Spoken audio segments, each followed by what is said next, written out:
அண்ணா பல்கலைக்கழகத்தில் நடைபெற்ற பாலியல் வன்கொடுமை தொடர்பாக எதிர்க்கட்சிகளின் சார்பில் தொடர் போராட்டமானது முன்னெடுக்கப்பட்டு வருகிறது. இந்த நிலையில் பாஜக மாநில தலைவர் அண்ணாமலை அவர்கள் ட்விட்டர் பக்கத்தில் ஒரு அறிக்கையினை வெளியிட்டிருக்கிறார்.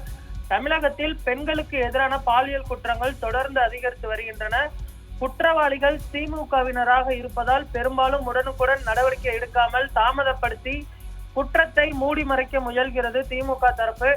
அண்ணா பல்கலைக்கழக மாணவி மீதான பாலியல் தாக்குதல் வழக்கிலும் கைது செய்யப்பட்ட திமுக நிர்வாகியுடன் கைபேசியில் பேசிய நபர் யார் என்ற உண்மையை முழுவதுமாக மறைக்க முயற்சிக்கிறது. இன்னும் ஒருபடி மேலே சென்று பாதிக்கப்பட்ட மாணவியை பொதுவெளியிலும் மாமன்றத்திலும் அவமானப்படுத்தியும் மாணவி குறித்த தனிப்பட்ட விவரங்களை கசிய விட்டு இனி யாரும் குற்றவாளிகள் மீது புகார் கொடுக்க அச்சப்படும் அளவிற்கு மறைமுகமாக மிரட்டியும் தரம் தாழ்ந்தும் சென்று கொண்டிருக்கும் திமுக அரசின் இந்த பெண்கள் விரோத செயல்பாடுகளை கண்டித்து அண்ணா பல்கலைக்கழக மாணவி பாதிக்கப்பட்ட வழக்கில் முழு உண்மையை வெளிக்கொண்டு வந்த நடவடிக்கை எடுக்க வலியுறுத்தியும் பாஜக மகளிர் அணி சார்பில் நாளை மதுரையில் தொடங்கி சென்னை வரை நடைபெற இருக்கக்கூடிய நீதி கேட்பு பேரணியில் பெரும்பான்மையான சகோதர சகோதரிகள் கலந்து கொண்டு பாதிக்கப்பட்ட மாணவிக்கு நீதி கிடைக்க அனைவரும் ஒத்துழைக்க வேண்டும் என்று சொல்லி தமிழக பாஜக தலைவர் அண்ணாமலை அவர்கள் ட்விட்டர் பக்கத்தில் ஒரு அறிக்கையினை வெளியிட்டு இருக்கிறார். இதில்